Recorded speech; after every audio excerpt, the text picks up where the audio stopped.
Bir kadın savaşa gitmek için orduya başvurdu. Reddedildi. Yaşı fazla, kilosu az bulundu.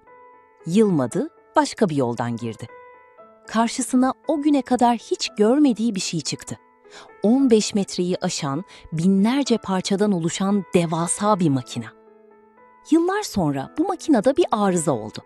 Sebebini bulduklarında laboratuvar defterine tuhaf bir not düştüler. Bugün hala dünyanın her yerinde kullanılan bir kelimenin doğduğu an tam da buydu. Bu Grace Hopper'ın hikayesi. Hadi başlayalım. Yazılımın büyük hanımı Grace Hopper. New York'ta 9 Aralık 1906'da dünyaya gelen küçük Grace, evdeki alarmlı saatlerin içinde neler olduğunu bir türlü merak etmekten vazgeçemiyordu. 7 yaşındayken bir çalar saati söktü, içindeki dişlileri anlayamayınca ikincisini, sonra üçüncüsünü açtı. Annesi durumu fark ettiğinde evdeki 7 saatin de parçalarına ayrılmış olduğunu gördü ve Grace'e sadece bir tanesini inceleme izni verdi. Ailesinde teknik meraka yabancı biri yoktu zaten. Annesi matematiğe tutkuyla bağlıydı, büyük babası Alexander Wilson Russell ise iç savaşta Mobil Körfezi Muharebesi'nde görev almış bir deniz kuvvetleri amiraliydi. Grace yıllar sonra bu akrabasının izinden gideceğini henüz bilmiyordu. Şimdilik tek derdi elindeki dişlilerin nasıl bir araya geldiğini çözmekti. Babası Walter, damar sertliği yüzünden her iki bacağını da kaybetmiş bir sigortacıydı. Buna rağmen çocuklarına 2 tahta bacak ve 2 bastonla yürüyebiliyorsa onların da her şeyi başarabileceğini söylerdi. Grace bu durup düşünme değil, işe koyulma tavrını hayatı boyunca taşıdı. Kız kardeşi Mary ve erkek kardeşi Roger'la birlikte New York'ta özel okullarda matematik ve fende öne çıktı. 1928'de Vassar Koleji'nden matematik ve fizik dereceleriyle mezun oldu ve Vassar'da öğretim üyeliğine başladı. Ardından Yale'de yüksek lisans çalışmalarına devam etti. 1930'da yüksek lisansını tamamladığı yıl İngilizce öğretmeni Vincent Foster Hopper'la evlendi ve kariyeri boyunca kocasının soyadını taşımaya devam etti. Evlilik 1945'te boşanmayla sona erse de. 1934'te doktorasını aldı. Bu bir kadının Yale'den matematik doktorası aldığı ilk örneklerden biriydi. Pearl Harbor saldırısının ardından donanmaya yazılmak istedi. Ama Vassar'daki öğretim görevi savaş çabası için vazgeçilmez bulunduğundan, üstelik yaşı ve kilosu askeri ölçütlere uymadığından 1942'de önce geri çevrildi. Yılmadı.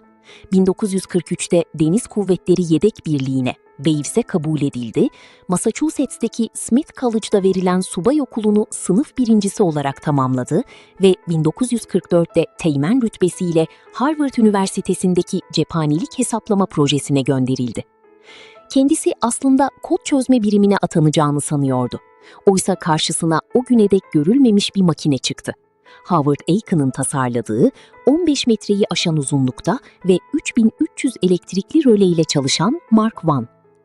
Grace bu devasa hesap makinesini roket yörüngeleri hesaplamak, uçak savar topları için menzil tabloları hazırlamak ve mayın tarama araçlarını kalibre etmek için programladı.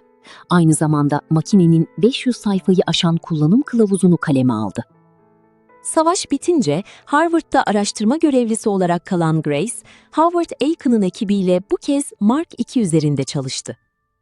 9 Eylül 1947'de makinede bir arıza fark edildiğinde ekip sorunun kaynağını rölelerin arasına sıkışmış bir güvede buldu. Güveyi çıkarıp laboratuvar defterine yapıştırdılar ve yanına ilk gerçek böcek, bug vakası notunu düştüler. Bu olay bilgisayar diline bug, böcek, hata ve debugging, hata ayıklama terimlerinin yerleşmesine katkı sağladı ve Grace ile ekibi bu terimlerin yaygınlaşmasında önemli rol oynadı. O güve bugün hala Smithsonian'daki bir müze kaydında saklanıyor. 1949'da Eckert Moechley şirketine katılarak Univac One üzerinde çalıştı. ABD'nin ilk ticari elektronik bilgisayarlarından biri. Burada meslektaşlarının çoğu bilgisayarlar sadece aritmetik yapabilir, program yazamaz diye düşünürken Grace bambaşka bir fikri savundu. Bir bilgisayarın önceden yazılmış alt programları otomatik olarak seçip birleştirebileceğini gösterdi ve 1952'de bunun ilk örneklerinden biri sayılan A0 sistemini geliştirdi. Fikrini ilk sunduğunda kimse ciddiye almadı. Ona göre bir bilgisayarın matematik dışında bir şey anlayabileceği düşüncesi dönemin mühendislerine akıl almaz geliyordu. Yılmadan sürdürdüğü bu çalışma 1957'de İngilizceye yakın komutlarla yazılabilen Flowmatic dilini doğurdu. Flowmatic de 2 yıl sonra COBOL'un temelini oluşturdu. COBOL, sonraki 10 yıllar boyunca bankacılıktan sigortacılığa, dünya çapında iş dünyasının baskın programlama dili olarak kullanılmaya devam etti. Grace'in asıl büyük katkısı, programlama dillerinin matematiksel notasyona değil, insan diline yaklaşabileceğini kanıtlaması ve böylece bilgisayar programlamayı matematikçi olmayan on binlerce kişiye açmasıydı. 1966'da komutan rütbesiyle donanmadan emekli oldu ama uzmanlığına duyulan ihtiyaç onu bırakmadı. Ertesi yıl Pentagon'un çağrısıyla donanmanın birbirinden kopuk bilgisayar dillerini standartlaştırmak üzere yeniden göreve çağrıldı. 60 yaşında hiç tereddüt etmeden kabul etti. Sonraki yıllarda kariyeri hız kesmeden yükseldi. 1973'te kaptan, 1983'te komodor, 1985'te ise tuamiral oldu. 1986'da 79 yaşında ve ABD Silahlı Kuvvetleri'nde halen görevde olan en yaşlı subay unvanıyla emekliye ayrıldı. Emeklilikten sonra bile bir teknoloji şirketine danışmanlık yaparak çalışmayı sürdürdü. Tamamen boş dursam sıkıntıdan patlarım dediği biliniyor. 1991'de Ulusal Teknoloji Madalyası'nı bireysel olarak alan ilk kadın oldu. 1 Ocak 1992'de 85 yaşında Virginia'da hayatını kaybetti ve Arlington Ulusal Mezarlığı'na defnedildi. Tanınırlığı ölümünden sonra da büyüdü. 2016'da Başkan Barack Obama, Hopper'a ülkenin en yüksek sivil onuru olan Özgürlük Madalyası'nı ölümünden sonra verdi. Madalyayı ailesi adına yeğeninin kızı teslim aldı. 2017'de Yale Üniversitesi, kampüsteki yurt binalarından birini onun adıyla yeniden adlandırdı.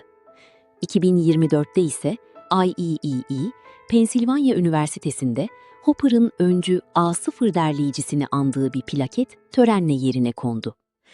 Bugün Amazing Grace, Kodun Kraliçesi ve Yazılımın Büyük Hanımı gibi ünvanlarla anılan Hopper'ın adı, 1997'de görevlendirilen USS Hopper muhribinde ve her yıl binlerce kadın bilgisayarcıyı bir araya getiren Grace Hopper Kutlaması konferansında yaşamaya devam ediyor. Ama en kalıcı mirası belki de şu: 7 çalar saati söken meraklı çocuğun bir gün insanlığın bilgisayarlarla konuşma biçimini kökten değiştirecek bir kadına dönüşebileceğini gösterdi.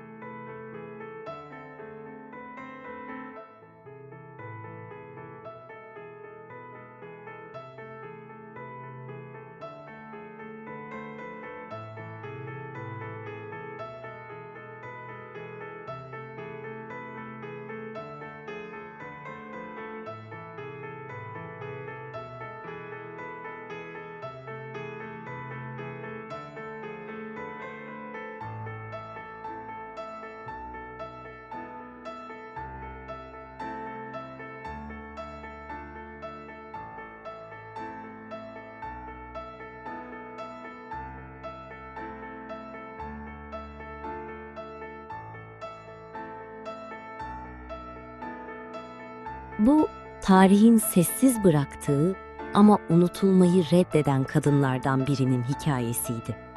Peki ya diğerleri? Bir firavun vardı. Erkeklerin dünyasında 30 yıl hükümdarlık yaptı ve ölümünden sonra adını silmeye çalıştılar. Bir ressam vardı. Her tablosunu acıyla boyadı ama hiç yenik düşmedi. Bir hemşire vardı. Savaş meydanlarında geceleri fener taşıdı ve modern tıbbı kökten değiştirdi. Bir kız vardı. Karanlığın kurşununa rağmen susmadı. Hepsinin hikayesi burada. Lilitya'da her hafta yeni bir isim, yeni bir hikaye seni bekliyor. Abone ol, bildirimleri aç. Bir sonraki hikayeyi kaçırma. Tarihin en güçlü sesleri sessizliğe teslim olmadı. Sen de onları duymayı hak ediyorsun.